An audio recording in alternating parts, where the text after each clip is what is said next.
മടിക്കൈ അഴക്കുളം ഭഗവതി ക്ഷേത്രം പുനഃപ്രതിഷ്ഠാ ബ്രഹ്മകലശോത്സവവും ജനകീയ പങ്കാളിത്തത്തോടെ ആഘോഷ കമ്മിറ്റി രൂപീകരണ യോഗവും ഫണ്ട് ഉദ്ഘാടനവും നടന്നു.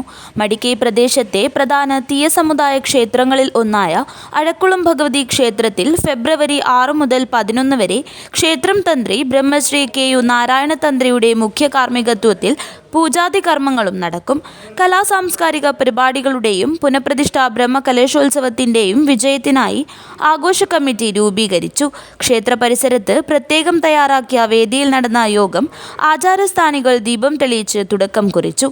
പ്രദേശത്തെ നാനാജാതി മതസ്ഥരായ 700-ലധികം ആളുകൾ പങ്കെടുത്ത യോഗം മടിക്കൈ ഗ്രാമപഞ്ചായത്ത് പ്രസിഡന്റ് V പ്രകാശൻ ഉദ്ഘാടനം ചെയ്തു.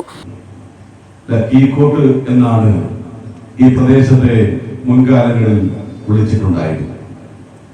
ആഴമേറിയതും അഴകുള്ളതുമായ ഒരു മണിക്കിട വടക്കേ നടയുടെ കിഴക്ക് ഭാഗത്തുണ്ടായിരുന്നു എന്ന് ഐതിഹ്യം പറയുകയാണ്.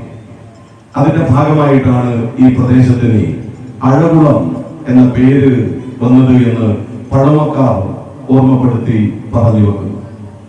പുതിയ കാലത്ത് ഭക്തിയെയും വിശ്വാസത്തെയും എല്ലാം വല്ലാണ്ട് വഴിതിരിച്ചുവിടാൻ ശ്രമം നടത്തുന്ന ഒരു കാലം കൂടിയാണ് നമ്മുടെ മുന്നിലുള്ളത് എന്ന് നാം തിരിച്ചറിയാം.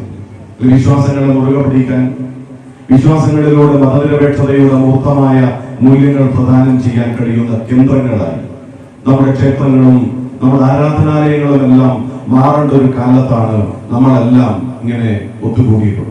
യോഗത്തിൽ മുൻ പഞ്ചായത്ത് പ്രസിഡന്റ് C പ്രഭാകരനെ ചെയർമാനായും B ഗംഗാധരനെ കൺവീനറായും ഉത്തര മലബാർ ക്ഷേത്ര സംരക്ഷണ സമിതി ചെയർമാൻ രാജൻ പെരിയെ സാമ്പത്തിക കമ്മിറ്റി ചെയർമാനായും CT കുമാരനെ കൺവീനറായും KV ബാലകൃഷ്ണനെ ട്രഷററായും തെരഞ്ഞെടുത്തു. ഇതിന്റെ വിജയത്തിനായുള്ള സാമ്പത്തിക സമാഹരണം സാമ്പത്തിക കമ്മിറ്റി ചെയർമാൻ രാജൻ പെരിയ ഉദ്ഘാടനം ചെയ്തു. News bureau, Kanhangad.